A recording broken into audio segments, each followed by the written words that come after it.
Se você for colocar todas as suas tarefas, porque é a sua agenda individual, a sua agenda de casal, a sua agenda com cada filho, a sua agenda com as amigas, e não cabe, é só você ver, não tem hora no dia e nem dia na semana suficiente para colocar tudo. E aí, o que a gente deve fazer? Pergunta de milhões! Primeira coisa é isso, aprender a dizer não. Não se cobrar e não se sentir desconfortável de falar publicamente que não faz.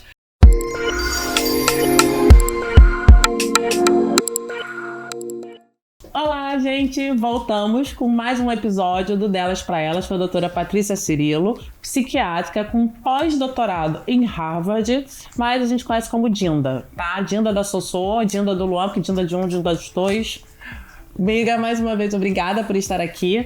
E a gente começou falando sobre burnout e a gente acabou saindo um pouquinho mais para um tema muito importante sobre as realidades, né, do dia a dia, das redes sociais, de como isso pode ser prejudicial, principalmente para as mentezinhas que estão em formação.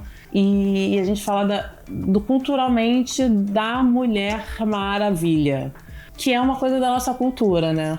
Fala um pouquinho da sua percepção, da sua experiência. Fazendo o link com o burnout, um dos questionamentos que são comuns acontece, né, numa prevalência diferente da mulher em relação ao homem. Isso da Mulher Maravilha é uma coisa que pode contribuir, ser um risco maior da mulher ter burnout. Por quê? Porque a gente vem de uma cultura patriarcal, onde a mulher era responsável pela casa, pela família. A mulher entrou no mercado de trabalho e essas exigências continuam as mesmas. Tanto que é muito comum a gente ouvir falar o terceiro turno da mulher. E no Brasil, o que acontece? Os homens ajudam, né? Eles não fazem a parte deles, eles ajudam. Ajudam a piorar a situação, porque exatamente em países desenvolvidos, onde é mais difícil você ter funcionários trabalhando na casa, né, nos domicílios e cuidando também, ajudando a cuidar dos filhos, a divisão é maior. Eu morei alguns anos nos Estados Unidos. É um dos países onde as pessoas estão mais acostumadas, os homens também estão mais acostumados a fazerem as tarefas da casa, porque eles não podem contratar alguém para fazer, na maioria dos casos. Como eu gosto de falar, eles dividem meio a meio, não ajudam. E no Brasil isso geralmente não acontece, é uma função muito da mulher. Então, tem até, por exemplo, na literatura a gente tem estimativas que falam que a mulher acaba tendo 10 horas a mais de tarefas na semana do que um homem, justamente por essas dedicações extras que ficam a cargo dela. E muitas vezes eu acho que é por culpa nossa, né? Exatamente. Não saberem pôr limites. Porque fica essa questão cultural que você se sente obrigada você tem que dar conta de tudo. E fica também uma culpa. Porque se você cuida dos filhos e aí você não está dando foco no trabalho, você fica culpada que você não está trabalhando direito. Ou é o contrário, ou qualquer outra área. Então você sempre sente que você não está dando conta de tudo que você tinha que dar. Só que na verdade você está colocando metas irreais. É um excesso de demanda. Você tem que ser malhada. Eu comecei pelo mais difícil, né? Você tem que ser sarada, você tem que ter rede de amigos, estar saindo, encontro com as suas amigas, você tem que cuidar dos filhos, você tem que cuidar da casa, por mais que você tenha uma ajudante, você tem que gerir aquela sobrecarga mental, que você tem que pensar o que vai fazer de comida, o que vai comprar de comida, que horas a criança vai pro colégio, que horas a criança vai pra aula de inglês, se estudou, se foi teste, se foi bem na prova, e você tem que trabalhar. Então, aí, pensa bem, eu faço esse exercício. Não vou ter nem fazer unha, nem fazer cabelo, nem nada disso. Nem comprar roupinha e nem dormir, tá? Não falamos sobre isso. Nem ir no médico, fazer sua rotina. O exercício que qualquer pessoa pode fazer. Pega um calendário semanal e não faz aquela coisa de dividir de hora em hora ou no máximo de meia hora, não. Pode usar minutos. Você pode ter uma tarefa que você vai precisar de 8 minutos para fazer. Mas tenta colocar tudo lá. É o horário do banho, é o horário de comer, é o horário de dormir, é o horário para descansar, porque a gente precisa descansar. se você for colocar todas as suas tarefas, porque a sua agenda individual, a sua agenda de casal, a sua agenda com cada filho, a sua agenda com as amigas, e não cabe, é só você ver, não tem hora no dia e nem dia na semana suficiente para colocar tudo. Então, às vezes, isso facilita visualizar. E aí, o que a gente deve fazer? Pergunta de milhões! Primeira coisa é isso, aprender a dizer não. Não se cobrar e não se sentir desconfortável de falar publicamente que não faz. Uma coisa que eu acho engraçado, hoje em dia, se você fala que eu passei o final de semana descansando, isso é mal visto. As pessoas têm que falar que elas estão o tempo inteiro ocupadas, estão o tempo inteiro fazendo alguma coisa. A gente tem que começar a ter crítica sobre isso. Tem outras coisas que são as características individuais. Se você é perfeccionista, se você é workaholic, isso também já vai dificultar.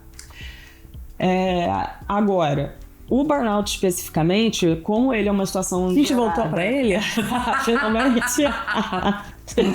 Como ele é uma situação gerada no trabalho, ele é uma situação de um coletivo, tanto do comportamento das relações entre as pessoas, da comunicação, e na verdade geralmente uma má comunicação, que é o grande problema em qualquer relacionamento, seja ele qualquer.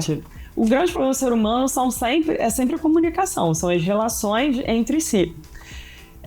Mas também a sistemática e estrutura de funcionamento das empresas. E também esses conceitos que valorizam aquele funcionário que ele está sempre disposto, que ele não diz não, que ele vai fazer hora extra. E aí a mulher entra numa questão, porque a mulher ela pode engravidar, a mulher elas têm as questões, de repente, ali do período pré-menstrual, da menopausa, são uma série de situações biológicas até, onde tanto a mulher não se sente confortável de dizer, ela não vai dizer um dia ali que ela não está performando bem ou que ela não vai poder ir para a empresa presencialmente. Exatamente. Entendeu? Então, e isso a gente tem dados na literatura também, que mostram que as mulheres não se sentem confortáveis com isso. A gente sabe que as mulheres, elas começam a não ter também cargos maiores, ou às vezes no processo seletivo elas não são selecionadas quando comparadas com alguém que não vai engravidar, que não vai tirar a licença maternidade. E aí eu lembro também que eu conversei ontem no jantar, que eu lembrei e doeu, sabe? Quando eu fui fazer a minha segunda pós-graduação, fui eu e 19 homens. E aí, na entrevista, a pergunta foi: você tem filhos? Quem vai ficar com seus filhos enquanto você estiver aqui? E vou te falar, nos Estados Unidos isso é proibido. Se você vai fazer uma entrevista, se alguém de RH te faz perguntas desse tipo, mais privadas da sua vida pessoal, isso é proibido. Que é justamente para tentar dar uma neutralidade maior nessa seleção. E aí, o meu chefe também, XY, quando eu falei isso, não vai ser aprovada não. Uhum. Essa foi a pergunta, que sei lá o quê, não quis perguntar nada de parte do trabalho, ele ainda ficou brincando. Sou mulher, sou pobre e sou negra. Ficou me sacaneando assim. E aí, minoria, você foi aceita. Porque é institucionalizado o negócio, sabe? E aí, com essas coisas de equidade hoje em dia, as pessoas também começam a questionar, falando assim, agora eu vou perder meu cargo para uma mulher só porque ela é mulher, mesmo eu sendo mais capaz. Então, também é complicado, porque de repente, não é que seja mais ou menos capaz, mas você vai diminuir o outro, vai dizer que o outro conseguiu por causa de cotas, digamos assim. Patriarcado, né? Aquela coisa básica. Difícil, né? E aí agora eu volto pra pergunta que você fugiu, mas eu sou chata. Como fazer diferente? Dicas de técnicas pra você se autoanalisar e fazer diferente. Então, tem as questões individuais, aonde a gente tem que colocar esses limites e mudar esses conceitos que a gente tem. Mudar mindset, né? Para os workaholics e afins. Tem as questões também individuais no sentido de aumentar a sua resiliência, que seria você literalmente aguentar mais as porradas e continuar indo em frente. Que é uma coisa muito importante que eu acho que você aprende com a maturidade. Sim, mas mesma coisa sabendo o limite. Sim. E, claro, tudo que a gente fala já que é bom para a saúde, atividade física, meditação, psicoterapia, se alimentar bem, isso sempre é bom para qualquer pessoa. Fala um bocadinho da meditação, que eu acho que é uma coisa muito importante, que eu voltei a botar na minha prática enquanto eu estava mais enlouquecida, agitada. Eu voltei para yoga. Por quê? Por que é tão importante?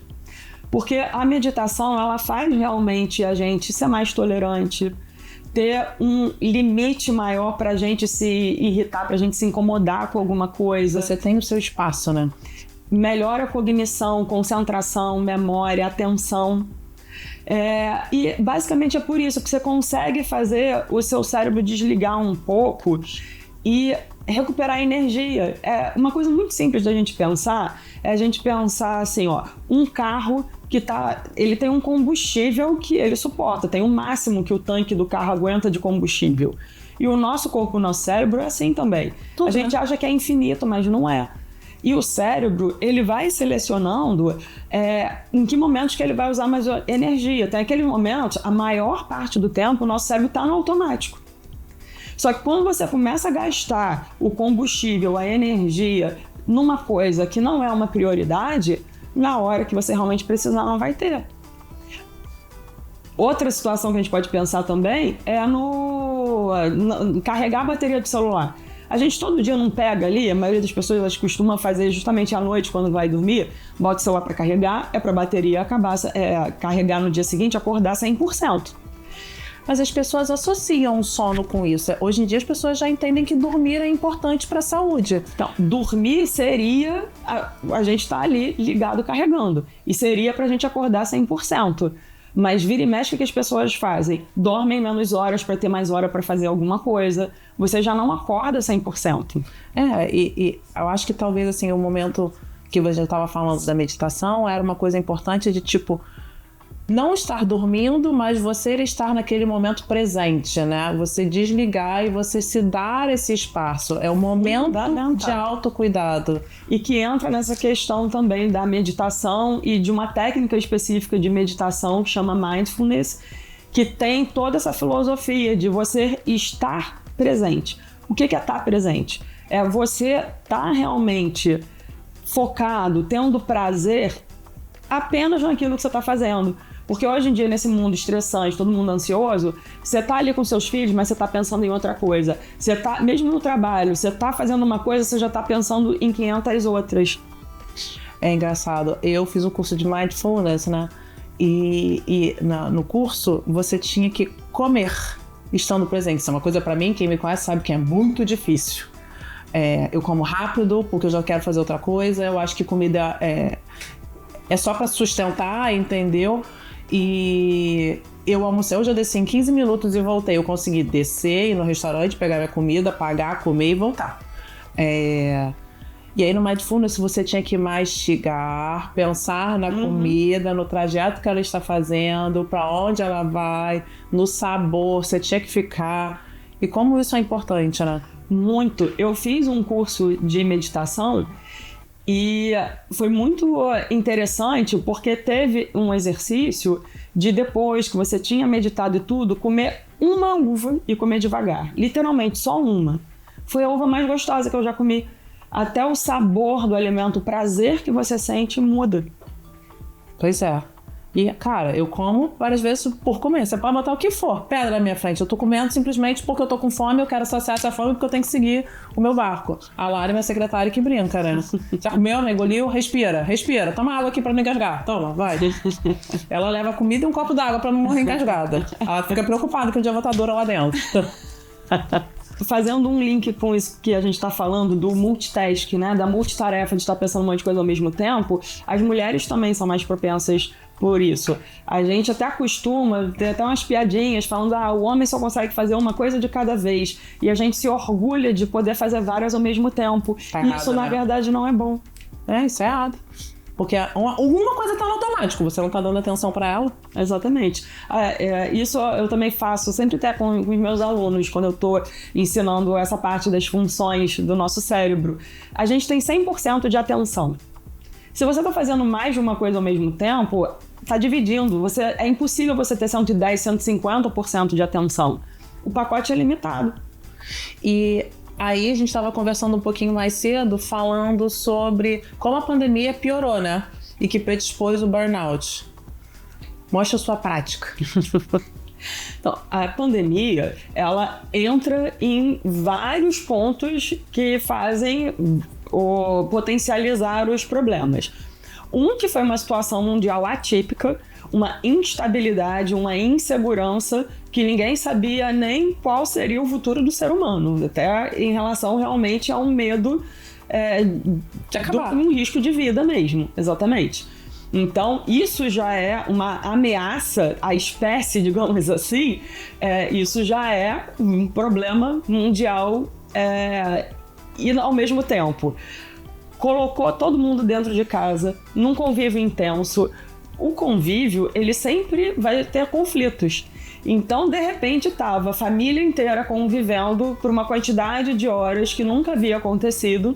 Nunca na vida. Exatamente. E misturaram as funções, porque as pessoas estavam trabalhando de casa, cuidando do filho. Começaram, muitas pessoas que às vezes tinham ajuda com filho ou com tarefas da casa, seja porque tinha alguém cozinhando, limpando, ou porque em algumas horas o filho estava na escola.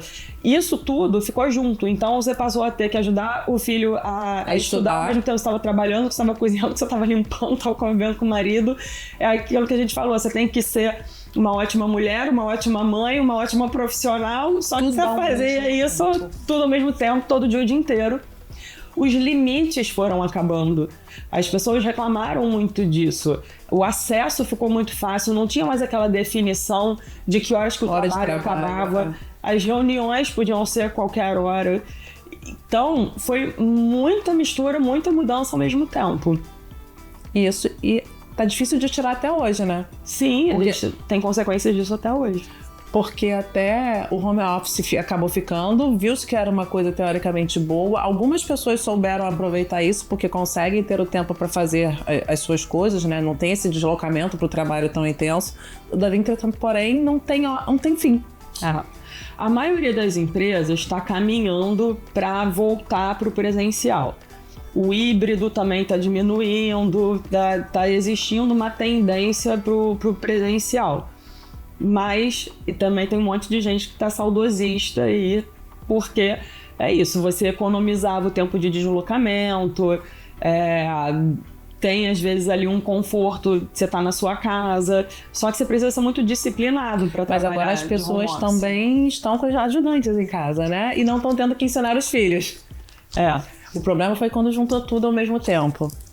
Então, e no tratamento do burnout? Voltando pro burnout, está muito mais relacionado ao trabalho, como é que é o tratamento? Então, eu vou fazer uma piada assim, bom, se o burnout é um esgotamento por causa do trabalho, é só tirar férias, né? Aí depois acaba as férias e volta o burnout. Exatamente, aí você volta para a realidade, rapidamente você volta com os sintomas. Então, é fundamental pro burnout essa mudança desse ambiente, da estrutura como a empresa ali está trabalhando, porque você tem que ter limite de demanda, não pode ter demanda excessiva, horas extras, tem que ter processos. Muitas vezes as empresas as coisas não funcionam de uma forma ordenada, então essa confusão já favorece o burnout. Uma coisa que é muito importante é você sentir suporte. Então, se você tem a quem recorrer, se tem uma intercorrência, uma dúvida, tem que aprender uma coisa nova, você ter aquele suporte, você se sentir reconhecido, a comunicação que a gente falou, você trabalhar em time, ter uma interação. Então, são muitas mudanças que são necessárias. E um ambiente competitivo também é complicado, justamente também porque acaba a parceria. Às vezes ficar um querendo passar a perna no outro também é complicado.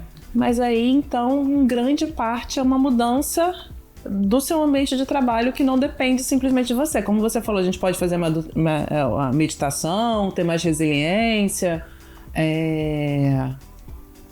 saber dizer não, mas se você não conseguir mudar esse ambiente de trabalho, isso. Então talvez não seja a tarefa, talvez seja o local. São as duas coisas. a gente tem questões individuais que podem ser trabalhadas, mas o principal realmente é a questão organizacional, é a corporativa. Precisa ali de um coletivo e de uma estrutura de como o local funciona de ser aprimorado. Como é que a gente implementa isso? Teoricamente, isso é do médico do trabalho, né?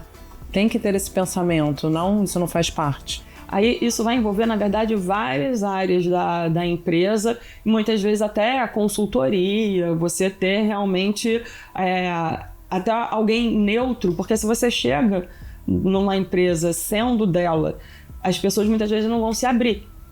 Uma pessoa do RH da empresa, por exemplo, você não vai se abrir até por medo também de ser demitido. Esquece isso. Então vamos falar do autônomo, que é uma grande parte da nossa população. Tanto da área da saúde, a pessoa que faz o bolo, o docinho para vender para fora. Já pensando mais no nosso público, que são mulheres, né, focado na saúde feminina, que a grande maioria tem essas atividades extras para conseguir sem ser uma grande empresa. Ser autônomo também favorece. Exatamente. Primeiro também porque você dificilmente vai tirar férias de uma forma que você realmente se desconecte. Você vai ter aquela sensação, muitas vezes, se você não trabalha, você não ganha. Então, você também reduz aquele período de descanso. Você está gastando e não está ganhando. Exatamente. Mês de férias. Quando é que foi alguém da área da saúde tirou um mês de férias? Me conta e me ensina. Eu não sei. E aí, se de repente você é dono, você é gestor de uma empresa, muitas vezes você também vai sentir que para continuar andando tudo no trilho, você precisa estar presente. Então isso também vai fazendo com que você não tenha esses períodos de desconexão que o cérebro precisa. Assim, o ócio, a gente não sabe, mas é super importante para a criatividade, para a gente ter novas ideias e até para a gente continuar rendendo bem, o ócio é necessário. A Samara, professora de yoga, né, ela fala que é incrível, que quando acaba a yoga, sai do shavasana, o telefone dela começa a apitar, que sou eu, cheia de ideias. Aqueles 5 minutinhos que eu fiquei deitada lá, tipo, quando eu volto, vem que quicando. Mas e aí a gente tem que entender, assim, o mais importante para performance, quando a gente fala em performance, a gente pensa em longo prazo. E para você funcionar bem em longo prazo, justamente você tem que saber dosar a sua dedicação para você manter mais tempo. Então, às vezes, você se dedicar muito e vai naquela oscilação, você funciona muito bem, só que aí daqui a pouco, vamos dizer que aqui seja a linha do normal, aí você funciona acima do normal, mas aí daqui a pouco você está um período abaixo do normal e você fica oscilando. É muito melhor você tentar um equilíbrio. Como focar nesse equilíbrio, amiga? A pergunta de milhão! A grande dificuldade da humanidade é sempre achar o equilíbrio. Mais comum a gente tá num extremo, vai pro outro, e aí você tenta melhorar e você volta para outro extremo. Mas a ideia é que aos pouquinhos vá ajustando. E a gente entender que tem períodos. Pode ter um período que você vai precisar se dedicar mais ao trabalho e vai abrir mão um pouco de outras áreas, inclusive da família. Em outro momento, você já vai focar menos no trabalho e vai dar uma atenção maior para a família. Então, também não é que você vai ter que estar com tudo equilibrado o tempo inteiro. Impossível, isso é impossível. Então, é uma resiliência, né? E como diz a Lio, a psicóloga, a minha coach, é ter o propósito. Você tem que entender o que você quer em cada momento, botar o seu propósito naquilo ali e seguir. Sim. Simples assim. Acho que falamos bastante, né? Sobre saúde mental, burnout, diferença de depressão, ansiedade. Falamos sobre telas, sobre mundo real, de performance. Amiga, amei. Obrigada. De nada. Tem alguma outra coisa que você lembra e acha importante falar? Que as pessoas sempre perguntam sobre tratamento. Então, as coisas que a gente falou que já são boas para a saúde são sempre importantes: atividade física, alimentação, psicoterapia, meditação. Agora, em relação ao tratamento medicamentoso, a depressão, ela vai precisar de um tratamento medicamentoso e que geralmente a primeira linha são antidepressivos. O burnout, não necessariamente. Às vezes a pessoa não vai precisar de medicação, Ou se precisar, pode ser que ela precise só de alguma coisa para acalmar, para melhorar o sono. Provavelmente vai ser mais temporário. A não ser que o burnout ele comece a causar sofrimentos de uma forma cada vez mais ampla, desencadeie um transtorno ansioso ou depressivo, e aí a pessoa também pode vir a precisar de um tratamento de longo prazo. Interessante. É isso, gente. Espero que vocês tenham gostado do conteúdo. Se vocês conhecem alguém, se você está passando por isso, procure ajuda, mande esse material. Faça essa conscientização, tá? Se vocês tiverem alguma dúvida, podem mandar mensagem. Amiga, mais uma vez, muito obrigada. Meu Deus, adorei. Beijo, gente. Não esqueçam, se vocês gostaram, deixem o seu like, sigam o canal e ativem o sininho para todo conteúdo novo vocês receberem a mensagem. Um beijo.